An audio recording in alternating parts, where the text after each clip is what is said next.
Welcome back to Earth. Now, where should we visit today? How about today we head north and check out Greenland? Now, I feel like Greenland is one of the most overlooked places in the world, especially for just how big it is. It's basically the north version of Antarctica. I think it's something like the largest island in the world because it's technically not its own continent. But there's not a whole lot of street view, so we should be able to get a good covering of what it looks like all the way around.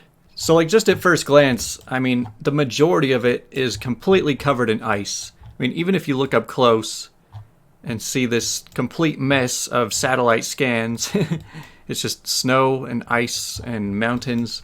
But down here, you've got some really cool looking landscapes. Just like the whole New Zealand thing, you've got all these fjords, all of the mountains coming out of the water.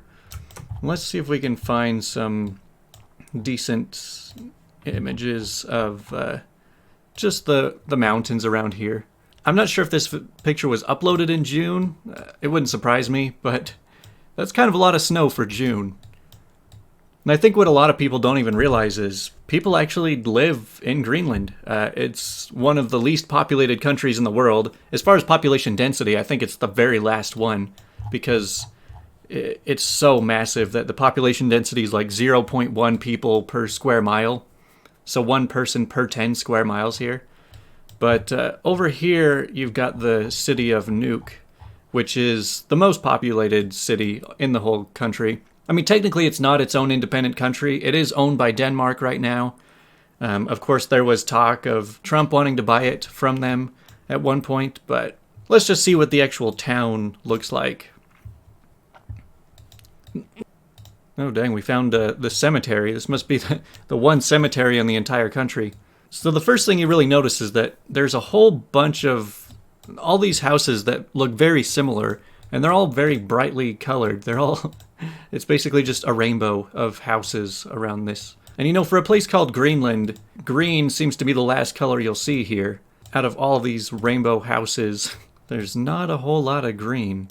But you know, it has to be really interesting living in such a small town like this. This town has something like 18,000 people in it, which is by far the largest town on the whole island. But let's see what some of the smaller places look like, which you can always tell just by the clusters of street views. So let's look at Narsak. Again, it looks very similar, just with less houses, I guess. So, I mean, this is probably the least amount of snow I've seen so far.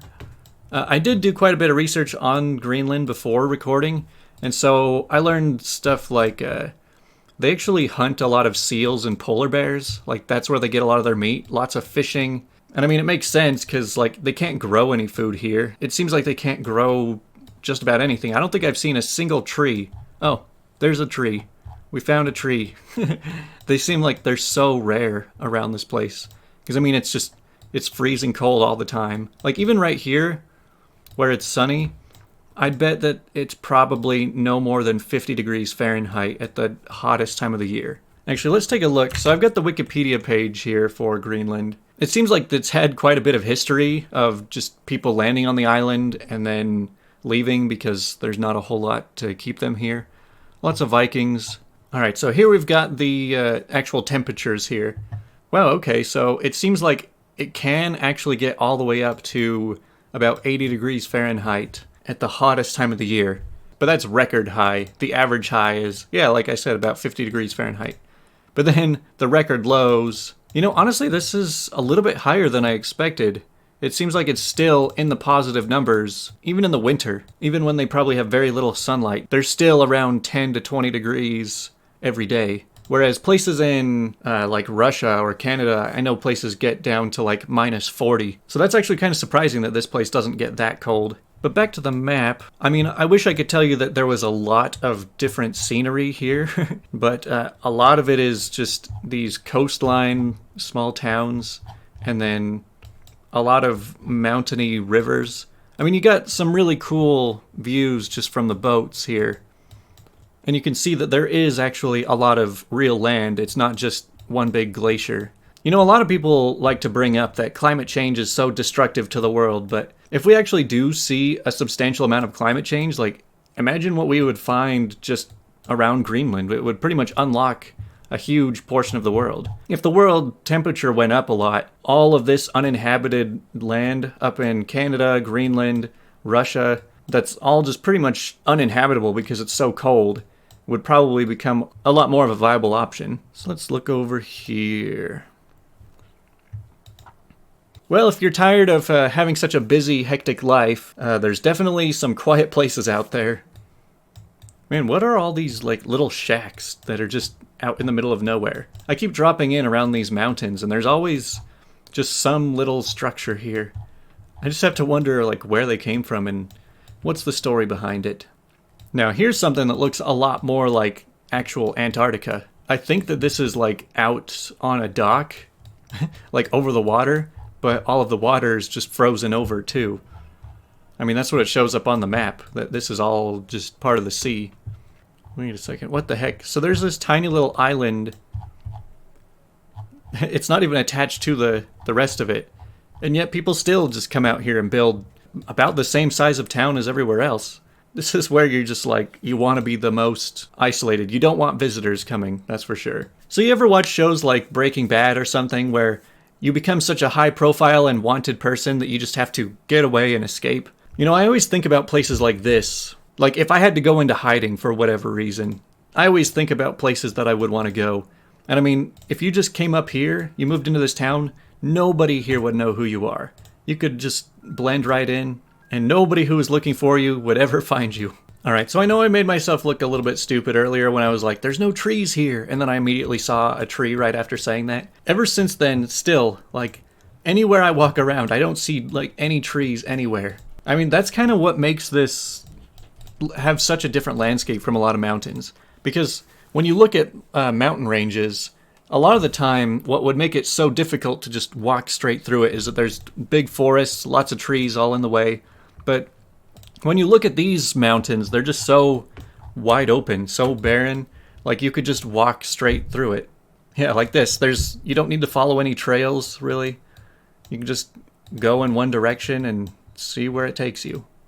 Man, I forgot that we were just on a tiny little, a tiny island as part of the gigantic island. Like, that's what's so crazy, is that this place is so massive, but people never even talk about it because it's like, well, it's just covered in ice. There's nothing you can do there. It's all dead. I mean, it definitely takes a very specific kind of person that would want to live here. But, I mean, if you're born there and that's what you grew up with, I mean, you could be accustomed to anything, I guess. It does have a lot of great views. One thing I heard from some of the videos that I was watching about this place is like, these people that live here, I mean, they know all their neighbors, they know everyone in their town, they know it's safe, they probably have like a non-existent crime rate. You know, every day is pretty much the same, you know what to expect, and you just have like very few cares in the world, I guess. So I guess if you're looking for a very simplistic lifestyle, and you don't mind the cold, then maybe Greenland is for you. I personally don't like the cold very much, and while I do like to get away sometimes, I also like having internet and grocery stores and all that, so it'd be really difficult for me to get adjusted to this. Looking away from just Greenland for a minute, I mean, just look at how much of Canada is also massive frozen tundra with hardly any towns on it. I mean, maybe one day in a few hundred years, we'll have big cities covering a lot of this. But one thing that's really assuring about looking at all this stuff is, for a lot of people, they get really discouraged because they see all of the human impact on the earth, where it's like, man, we throw so much trash everywhere, we make such a mess of everything.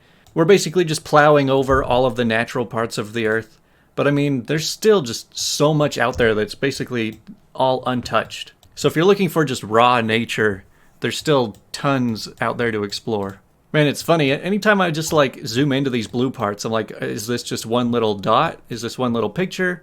Or am I zooming into a full-size town again? I mean, all these towns tend to look almost identical. Wow, that actually looks really cool. All of the glaciers off in the distance. But yeah, I bet you like most of these people don't even have cars. I see hardly any vehicles anywhere around here. I bet more people own boats than cars. And this is just your life. Like, you probably don't have internet. You don't know what's going on throughout most of the world. All you know is this little piece of your neighborhood. And that is the whole world to you. And I just think that's so fascinating because for us with internet, we hear about stories everywhere. We're constantly being updated. We see everything that's going on everywhere. But then if you're out here, like, you could just forget about the rest of the world. And I think that's pretty cool that we have such a diversity of lifestyles around there. I mean, imagine the difference between the daily life of somebody living in, say, Los Angeles compared to somebody living here. I would say they probably have very little in common. But that's going to do it for this video. Let me know if you've ever been to Greenland or if you have any cool facts about it. Just leave that in the comments. You know, I usually start out making these videos like having no idea where I'm going to go. But then it's just like, well, let's just pick a random place. And then it usually turns out that there's something cool about it. And I've always been really curious about what it's like around here. So that'll be all for this weekend. Thanks for everybody who came to the Friday night live stream. And I'll be uploading again on Monday morning. So thanks for watching.